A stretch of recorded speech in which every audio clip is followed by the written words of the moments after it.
레위기 4장. 주님께서 모세에게 말씀하셨다. 너는 이스라엘 자손에게 다음과 같이 일러라. 어떤 사람이 실수로 잘못을 저질러 나 주가 하지 말라고 명한 것을 하나라도 어겼으면 다음과 같이 하여야 한다. 특히 기름 부음을 받고 임명받은 제사장이 죄를 지어서 그 벌이 백성에게 돌아가게 되었을 경우에 그 제사장이 지은 죄를 용서받으려면 솥대 가운데서 흠없는 수송아지 한 마리를 골라 속죄제물로 주에게 바쳐야 한다. 그는 그 수송아지를 주 앞 곧 회막 어기로 끌고 가서 그 수송아지의 머리 위에 손을 얹은 다음에 주 앞에서 그 송아지를 잡아야 한다. 그리고 기름 부음을 받고 임명받은 제사장이 그 수송아지의 피를 얼마 받아서 그것을 회막 안으로 가지고 들어가서 제사장이 직접 손가락으로 피를 찍어 주 앞 곧 성소에 친 휘장 앞에서 7번 뿌려야 한다. 제사장은 또 그 피의 얼마를 회막 안 주 앞에 있는 분향단 뿔에 들어가면서 두루 바르고 나머지 수송아지의 피는 모두 회막 어귀에 있는 번제단 밑바닥에 쏟아야 한다. 그런 다음에 그는 속죄물로 바친 그 수송아지에서 기름기를 모두 떼어내야 한다. 떼어낼 기름기는 내장 전체를 덮고 있는 기름기와 내장 각 부분에 붙어있는 모든 기름기와 두 콩팥과 거기에 덮여있는 허리깨의 기름기와 콩팥을 떼어낼 때에 함께 떼어낸 간을 덮고 있는 껍질이다. 마치 화목제물이 된 소에게서 기름기를 떼어낼 때와 같이 그렇게 떼어내어 제사장이 직접 그것들을 번제단 위에 올려놓고 불살라야 한다. 수송아지의 가죽과 모든 살코기와 그 수송아지의 머리와 다리와 내장과 똥과 그 수송아지에게서 나온 것은 모두 진 밭갓 정결한 곳 곧 재버리는 곳으로 가져가서 잿더미 위에 장작을 지피고 그 위에 올려놓고 불살라야 한다. 그 수송아지는 재버리는 곳에서 불살라야 한다. 이스라엘 온 회중이 실수로 함께 책임을 져야 할 잘못을 저지르면 그것은 비록 깨닫지 못하였을지라도 죄가 된다. 나 주가 하지 말라고 명한 모든 것을 하나라도 어겨서 벌을 받게 되면 그들이 지은 죄를 그들 스스로가 깨닫는 대로 곧바로 총회는 솥대 가운데서 수송아지 한 마리를 골라 속죄제물로 바쳐야 한다. 수송아지를 회막 앞으로 끌고 오면 회중을 대표하는 장로들은 주 앞에서 그 수송아지의 머리 위에 손을 얹은 다음에 주 앞에서 그 수송아지를 잡아야 한다. 그리고 기름 부음을 받고 임명받은 제사장은 그 수송아지의 피를 얼마 받아서 회막 안으로 가지고 들어가서 제사장이 직접 손가락으로 그 피를 찍어 주 앞 곧 휘장 앞에서 7번 뿌려야 한다. 그는 또 회막 안 주 앞에 있는 제단 뿔에 그 피를 조금씩 바르고 나머지 피는 모두 회막 어귀에 있는 번제단 밑바닥에 쏟아야 한다. 그런 다음에 그는 그 수송아지에게서 기름기를 모두 떼어내게 하여 그것을 받아 제단 위에 올려놓고 불살라야 한다. 그는 이렇게 수송아지를 다루면 된다. 이 수송아지도 속죄제물로 바친 수송아지를 다루듯이 다루면 된다. 제사장이 이렇게 회중의 죄를 속하여 주면 그들은 용서를 받는다. 제사장은 그 수송아지를 진 바깥으로 옮겨 앞에서 말한 수송아지를 불살을 때와 같이 그렇게 그것을 불살라야 한다. 이것이 바로 회중의 죄를 속하는 속죄 제사이다. 최고 통치자가 실수로 나 주 하나님이 하지 말라고 명한 것을 하나라도 어겨서 그 허물로 벌을 받게 되었을 때에는 자기가 지은 죄를 깨닫는 대로 곧 흠없는 숫 염소 한 마리를 제물로 끌고 와서 그 숫 염소의 머리 위에 손을 얹은 다음에 주 앞 번제물을 잡는 바로 그곳에서 그 숫 염소를 잡아야 한다. 이것이 속죄제물이다. 제사장은 그 속죄제물의 피를 얼마 받아다가 손가락으로 찍어서 번제단의 뿔에 바르고 나머지 피는 번제단 밑바닥에 쏟아야 한다. 그런 다음에 그는 화목제물의 기름기를 다루듯이 순염소의 기름기를 제단 위에 올려놓고 모두 불살라야 한다. 이렇게 하여 제사장의 그 통치자가 지은 죄를 속하여 주면 그 통치자는 용서를 받는다. 일반 평민 가운데서 한 사람이 실수로 나 주가 하지 말라고 명한 것 가운데서 하나를 어겨서 그 허물로 벌을 받게 되면 그는 자기가 지은 죄를 깨닫는 대로 곧 자신이 지은 죄를 속하려고 흠없는 암염소 한 마리를 제물로 끌고 와서 그 속죄제물의 머리 위에 손을 얹은 다음에 번제물을 잡는 바로 그곳에서 그 속죄제물을 잡아야 한다. 그러면 제사장은 그 제물의 피를 얼마 받아다가 손가락으로 찍어서 번제단의 뿔에 바르고 나머지 피는 모두 제단 밑바닥에 쏟아야 한다.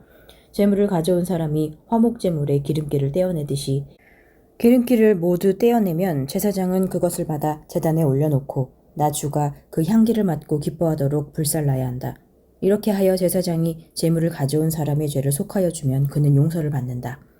평민이 속죄제사 제물로 양을 가져오려면 그는 흠없는 암컷을 가져와서 그 속죄제물의 머리 위에 손을 얹은 다음에 번제물을 잡는 바로 그곳에서 그 암양을 잡아서 속죄제물로 삼아야 한다. 그러면 제사장은 그 속죄제물의 피를 얼마 받아다가 손가락으로 찍어서 번제단의 뿔에 바르고 나머지 피는 모두 제단 밑바닥에 쏟아야 한다. 제물을 가져온 사람이 화목제사의 제물에서 양의 기름기를 떼어 가져오듯이 기름기를 모두 떼어 가져오면 제사장은 그 기름기를 받아서 제단 위 나 주에게 살라 바치는 제물 위에 올려놓고 불살라야 한다. 이렇게 하여 제사장이 제물을 가져온 사람의 죄를 속하여 주면 그는 용서를 받는다. 레위기 5장. 누구든지 증인 선서를 하고 증인이 되어서 자기가 본 것이나 알고 있는 것을 사실대로 증언하지 않으면 죄가 되고 그는 거기에 대하여 책임을 져야 한다. 누구든지 부정한 모든 것, 곧 부정한 들짐승의 주검이나 부정한 집짐승의 주검이나 부정한 길짐승의 주검에 몸이 닿았을 경우에는 모르고 닿았다고 하더라도 그는 부정을 탄 사람이므로 깨닫는 대로 그 죄를 속하여야 한다. 그가 사람 몸에 있는 어떤 부정한 곳, 곧 그것이 무엇이든지 그를 부정하게 할 수 있는 것에 몸이 닿을 경우에 그런 줄을 모르고 닿았다고 하더라도 그는 부정을 탄 사람이므로 깨닫는 대로 그 죄를 속하여야 한다. 또 누구든지 생각 없이 입을 놀려 악한 일을 하겠다거나 착한 일을 하겠다고 맹세할 때에 비록 그것이 생각 없이 한 맹세일지라도 그렇게 말한 사실을 잊고 있다가 뒤늦게 알고서 자기의 죄를 깨달으면 그 죄를 속하여야 한다. 사람이 위에서 말한 것들 가운데서 어느 하나에라도 잘못이 있으면 그는 자기가 어떻게 죄를 지었는지 고백하여야 하고 자기가 저지른 죄에 대한 보상으로 주에게 속건제물을 바쳐야 한다. 그는 양떼 가운데서 암컷 한 마리나 염소떼 가운데서 암컷 한 마리를 골라서 속죄제물로 바쳐야 한다. 제사장이 속죄제물을 바쳐서 그의 죄를 속하여 주면 그는 용서받는다. 그러나 그가 양 한 마리도 바칠 형편이 못될 때에는 자기가 저지른 죄에 대한 보상으로 산비둘기 2마리나 집비둘기 새끼 2마리를 나 주에게 바치는 제물로 가져다가 하나는 속죄제물로 바치고 다른 하나는 번제물로 바쳐야 한다. 그가 그것을 제사장에게로 가져가면 제사장은 먼저 속죄제물로 가져온 것을 받아서 속죄제물로 바친다. 그때의 제사장은 그 제물의 목을 비틀어야 하는데 목이 몸에서 떨어지지 않도록 하여야 한다. 제사장은 그 속죄제물에서 나온 피를 받아다가 얼마는 제단 둘레에 뿌리고 나머지 피는 제단 밑바닥에 쏟는다. 이것이 속죄 제사이다. 번제물로 가져온 제물은 규례를 따라 제사장이 번제물로 바쳐야 한다. 이렇게 하여 제사장이 그의 죄를 속하여 주면 그는 용서받는다. 그러나 그가 산비둘기 2마리나 집비둘기 새끼 2마리조차 바칠 형편이 못될 때에는 자기가 저지른 죄에 대한 보상으로서 주에게 바치는 속죄제물로 고운 밀가루 10분의 1 에바를 가져와서 제물로 바쳐야 한다. 이것은 속죄제물인 만큼 밀가루에 기름을 섞거나 향을 얹어서는 안 된다. 그가 이렇게 준비해서 제사장에게 가져가면 제사장은 그 제물에서 한 줌을 덜어내어 제물로 모두 바치는 정성의 표시로 제단 위 주에게 살라 바치는 제물 위에 얹어 불살라야 한다. 이것이 속죄 제사이다. 해서는 안 되는 것 가운데서 어느 하나라도 어겨 잘못을 저질렀을 때에 이렇게 하여 제사장이 그의 죄를 속하여 주면 그는 용서를 받는다. 나머지 제물은 곡식 제물에서처럼 제사장의 몫이 된다. 주님께서 모세에게 말씀하셨다. 누구든지 주에게 거룩한 제물을 바치는데 어느 하나라도 성실하지 못하여 실수로 죄를 저지르면 그는 주에게 바칠 속건제물로 가축대에서 흠없는 순양 한 마리를 가져와야 한다. 성소의 세겔 표준을 따르면 속건제물의 값이 은 몇 세겔이 되는지는 내가 정하여 주어라. 그는 거룩한 제물을 소홀히 다루었으므로 그것을 보상하여야 한다. 그러려면 그는 자기가 바쳐야 할 것의 5분의 1을 보태어 그것을 제사장에게로 가져가야 한다. 제사장이 속건제물인 순양에 해당하는 벌금을 받고서 그의 죄를 속하여 주면 그는 용서를 받는다. 나 주가 하지 말라고 명한 것 가운데서 어떤 것을 하여 잘못을 저질렀으면 비록 그가 그것이 금지된 것인 줄을 몰랐다고 하더라도 그에게는 허물이 있다. 그는 자기가 저지른 악행의 결과에 책임을 져야 한다. 그는 가축대에서 흠없는 수양 한 마리를 제사장에게 가져가야 한다. 속건제물로 바치는 값은 내가 정하여 주어라. 그리하여 그가 알지 못하고 실수로 저지른 잘못은 제사장이 그의 죄를 속하여 주면 그는 용서를 받는다. 이것이 속건제사이다. 그는 주를 거역하였으니 이 일에 책임을 져야 한다. 레위기 6장. 주님께서 모세에게 말씀하셨다. 누구든지 나 주에게 성실하지 못하여 죄를 지으면 곧 이웃이 맡긴 물건이나 담보물을 속이거나 도둑질을 하거나 이웃의 것을 강제로 빼앗거나 남이 잃어버린 물건을 줍고도 감추거나 거짓 증언을 하거나 사람이 하면 죄가 되는 일들 가운데서 어느 하나라도 하면 그래서 그가 그런 죄를 짓고 유죄 판결을 받으면 그는 자기가 강도질을 하여 훔친 물건이든 강제로 빼앗아서 가진 물건이든 맡고 있는 물건이든 남이 잃어버린 물건을 가지고 있는 것이든 거짓으로 증언하면서까지 자기의 것이라고 우긴 물건이든 모두 물어내야 한다. 그는 이 모든 것을 모지람이 없이 다 갚아야 할 뿐 아니라 물어내는 물건값의 5분의 1에 해당하는 값을 보태어 본래의 임자에게 갚되 소권제물을 바치는 날로 갚아야 한다. 그는 주에게 바치는 소권제물을 제사장에게 가져가야 한다. 그것은 양떼 가운데서 고른 흠없는 수양 한 마리로서 그 소권제물의 값은 내가 정하여 주어라. 제사장이 주 앞에서 그의 죄를 속하여 주면 그는 사람이 하면 죄가 되는 일들 가운데서 어느 하나라도 하여 지은 그 죄를 용서받게 된다. 주님께서 모세에게 말씀하셨다. 너는 아론과 그의 아들들에게 다음과 같이 일러라. 번제를 드리는 규례는 다음과 같다.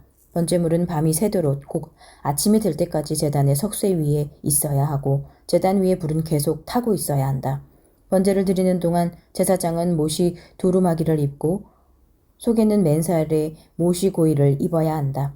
제단 위에서 탄 번제물의 재는 쳐서 제단 옆에 모아두었다가 다시 진 바깥 정결한 곳으로 옮겨야 하며 그때의 제사장은 제단 앞에서 입은 그 옷을 벗고 다른 옷으로 갈아입어야 한다. 제단 위에 불은 타고 있어야 하며 꺼뜨려서는 안 된다. 제사장은 아침마다 제단 위에 장작을 지피고 거기에 번제물을 버려놓고 그 위에다 화목제물의 기름기를 불살라야 한다. 제단 위에 불은 계속 타고 있어야 하며 꺼뜨려서는 안 된다. 곡식제물을 바치는 규례는 다음과 같다.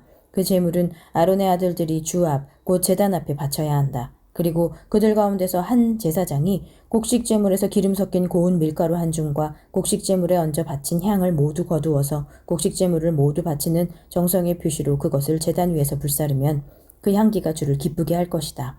나머지는 아론과 그의 아들들이 먹을 몫이다. 누룩을 넣지 않고 거룩한 곳에서 먹어야 한다. 곧 그들은 회막을 친 뜰 안에서 그것을 먹어야 한다. 절대로 누룩을 넣고 구워서는 안 된다. 그것은 내게 살라바치는 제물 가운데서 내가 그들의 몫으로 준 것이다.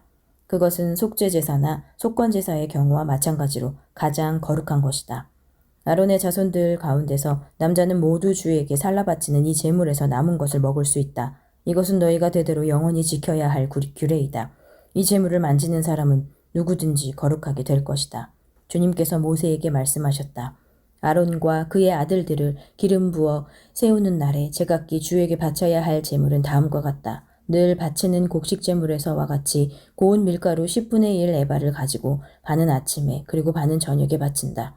그 제물은 기름에 반죽하여 빵 굽는 판에다 구워야 한다.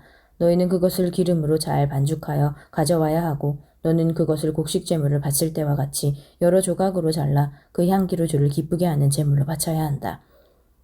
아론의 아들들 가운데서 아론의 뒤를 이어 기름 부어 세움을 받은 제사장은 영원히 이 규례를 따라 이렇게 주에게 제사를 드려야 한다. 주에게 바친 제물은 모두 불태워야 한다. 제사장이 바치는 곡식 제물은 모두 불태워야 한다. 아무도 그것을 먹어서는 안 된다. 주님께서 모세에게 말씀하셨다. 너는 아론과 그의 아들들에게 다음과 같이 일러라. 속죄제사를 드리는 규례는 다음과 같다. 속죄제사에 바치는 제물은 번제물을 잡는 자리, 곧 주 앞에서 잡아서 바쳐야 한다. 그것은 가장 거룩한 제물이다. 제물을 가져온 사람의 죄를 속하여 주려고 제사를 드리는 제사장이 그 제물을 먹는다. 그는 그것을 회막을 친 뜰 안 거룩한 곳에서 먹어야 한다. 그 고기에 닿은 것은 무엇이든지 거룩하게 된다. 그 제물에 피가 튀어 옷에 묻었을 때에는 거기 거룩한 곳에서 그 옷을 빨아야 한다. 그 제물을 삶은 오지 그릇은 깨뜨려야 한다. 그 제물을 놋그릇에 넣고 삶았다면 그 놋그릇은 문질러 닦고 물로 씻어야 한다.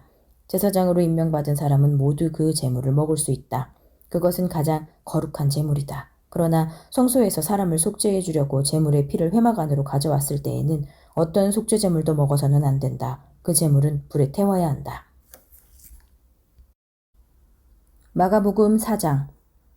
예수께서 다시 바닷가에서 가르치기 시작하셨다. 매우 큰 무리가 모여드니 예수께서는 배에 오르셔서 바다 쪽에 앉으셨다. 무리는 모두 바닷가 무태에 있었다. 예수께서 비유로 여러 가지를 가르치셨는데 가르치시면서 그들에게 이렇게 말씀하셨다. 잘 들어라. 씨를 뿌리는 사람이 씨를 뿌리러 나갔다. 그가 씨를 뿌리는데 덜어는 길가에 떨어지니 새들이 와서 그것을 쪼아 먹었다. 또 덜어는 흙이 맑지 않은 돌짝밭에 떨어지니 흙이 깊지 않으므로 싹은 곧 나왔지만 해가 뜨자 타버리고 뿌리가 없어서 말라버렸다. 또 덜어는 가시덤불 속에 떨어지니 가시덤불이 자라 그 기운을 막아버려서 열매를 맺지 못하였다. 그런데 덜어는 좋은 땅에 떨어져서 싹이 나고 자라서 열매를 맺었다. 그리하여 30배, 60배, 100배가 되었다. 예수께서 덧붙여 말씀하셨다. 들을 귀가 있는 사람은 들어라. 예수께서 혼자 계실 때에 예수의 주위에 둘러앉은 사람들이 12제자와 함께 그 비유들이 무슨 뜻인지를 예수께 물었다. 예수께서 그들에게 말씀하셨다. 너희에게는 하나님의 나라의 비밀을 맡겨주셨다. 그러나 저 바깥 사람들에게는 모든 것이 수수께끼로 들린다. 그것은 그들이 보기에는 보아도 알지 못하고 듣기는 들어도 깨닫지 못하게 하셔서 그들이 돌아와서 용서를 받지 못하게 하시려는 것이다. 그리고 예수께서 그들에게 말씀하셨다. 너희가 이 비유를 알아듣지 못하면서 어떻게 모든 비유를 이해하겠느냐? 씨를 뿌리는 사람은 말씀을 뿌리는 것이다. 길가에 뿌려지는 것들이란 이런 사람들이다. 그들에게 말씀이 뿌려질 때에 그들이 말씀을 듣기는 하지만 곧바로 사탄이 와서 그들에게 뿌려진 그 말씀을 빼앗아간다. 돌짝밭에 뿌려지는 것들이란 이런 사람들이다. 그들은 말씀을 들으면 곧 기쁘게 받아들이긴 하지만 그들 속에 뿌리가 없어서 오래가지 못하고 그 말씀 때문에 환난이나 박해가 일어나면 곧 걸려 넘어진다. 가시덤불 속에 뿌려지는 것들이란 달리 이런 사람들을 가리키는데 그들은 말씀을 듣기는 하지만 세상의 염려와 재물의 유혹과 그 밖에 다른 일에 욕심이 들어와 말씀을 막아서 열매를 맺지 못한다. 좋은 땅에 뿌려지는 것들이란 이런 사람들이다. 그들은 말씀을 듣고 받아들여서 30배, 60배, 100배의 열매를 맺는다. 예수께서 그들에게 말씀하셨다. 사람이 등불을 가져다가 말 아래에나 침상 아래에 두겠느냐? 등경 위에다가 두지 않겠느냐? 숨겨둔 것은 드러나고 감추어둔 것은 나타나기 마련이다. 들을 귀가 있는 사람은 들어라. 예수께서 그들에게 말씀하셨다. 너희는 새겨들어라. 너희가 되질하여 주는 만큼 너희에게 되질하여 주실 것이요. 덤으로 더 주실 것이다. 가진 사람은 더 받을 것이요. 가지지 못한 사람은 그 가진 것마저 빼앗길 것이다. 예수께서 또 말씀하셨다. 하나님 나라는 이렇게 비유할 수 있다. 어떤 사람이 땅에 씨를 뿌려놓고 밤낮 자고 일어나고 하는 사이에 그 씨에서 싹이 나고 자랐지만 그 사람은 어떻게 그렇게 되는지를 알지 못한다. 땅이 저절로 열매를 맺게 하는데 처음에는 싹을 내고 그 다음에는 이삭을 내고 그 다음에는 이삭의 알찬 나달을 낸다. 열매가 익으면 곧 낫을 댄다. 추수 때가 왔기 때문이다. 예수께서 또 말씀하셨다. 우리가 하나님의 나라를 어떻게 비길까? 또는 무슨 비유로 그것을 나타낼까? 겨자씨와 같으니 그것은 땅에 심을 때에는 세상에 있는 어떤 씨보다도 작다. 그러나 심고 나면 자라서 어떤 풀보다 더 큰 가지들을 뻗어 공중의 새들이 그 그늘에 깃들일 수 있게 된다. 예수께서는 그들이 알아들을 수 있는 정도로 이와 같이 많은 비유로 말씀을 전하셨다. 비유가 아니면 말씀하지 않으셨으나 제자들에게는 따로 모든 것을 설명해 주셨다. 그날 저녁이 되었을 때에 예수께서 제자들에게 말씀하셨다. 바다 저쪽으로 건너가자. 그래서 그들은 무리를 남겨두고 예수를 배에 계신 그대로 모시고 갔는데 다른 배들도 함께 따라갔다. 그런데 거센 바람이 일어나서 파도가 배 안으로 덮쳐 들어오므로 물이 배에 벌써 가득 찼다. 예수께서는 고물에서 베개를 베고 주무시고 계셨다. 제자들이 예수를 깨우며 말하였다. 선생님, 우리가 죽게 되었는데도 아무렇지도 않으십니까? 예수께서 일어나 바람을 꾸짖으시고 바다더러 고요하고 잠잠하여라 하고 말씀하시니 바람이 그치고 아주 고요해졌다. 예수께서 그들에게 말씀하셨다. 왜들 무서워하느냐? 아직도 믿음이 없느냐? 그들은 큰 두려움에 사로잡혀서 서로 말하였다. 이분이 누구이기에 바람과 바다까지도 그에게 복종하는가? 시편 32편. 복되어라. 거역한 죄 용서받고 허물을 벗은 그 사람. 주님께서 죄 없는 자로 여겨주시는 그 사람. 마음에 속임수가 없는 그 사람. 그는 복되고 복되다. 내가 입을 다물고 죄를 고백하지 않았을 때에는 온종일 끊임없는 신음으로 내 뼈가 녹아내렸습니다. 주님께서 밤낮 손으로 나를 짓누르셨기에 나의 혀가 여름 가뭄에 풀마르듯 말라버렸습니다. 드디어 나는 내 죄를 주님께 아뢰며 내 잘못을 덮어두지 않고 털어놓았습니다. 내가 주님께 거역한 나의 죄를 고백합니다 하였더니 주님께서는 나의 죄악을 기꺼이 용서하셨습니다. 경건한 사람이 고난을 받을 때에 모두 주님께 기도하게 해주십시오. 고난이 홍수처럼 밀어닥쳐도 그에게는 미치지 못할 것입니다. 주님은 나의 피난처, 나를 재난에서 지켜주실 분, 주님께서 나를 보호하시니 나는 소리 높여 주님의 구원을 노래합니다. 주님께서 말씀하신다. 내가 가야 할 길을 내가 너에게 지시하고 가르쳐주마. 너를 눈여겨보며 너의 조언자가 되어주겠다. 너희는 제갈과 굴레를 씌워야만 잡아둘 수 있는 분별 없는 노새나 말처럼 되지 말아라. 악한 자에게는 고통이 많으나 주님을 의지하는 사람에게는 한결같은 사랑이 넘친다. 의인들아, 너희는 주님을 생각하며 즐거워하고 기뻐하여라. 정직한 사람들아, 너희는 다 함께 기뻐 환호하여라.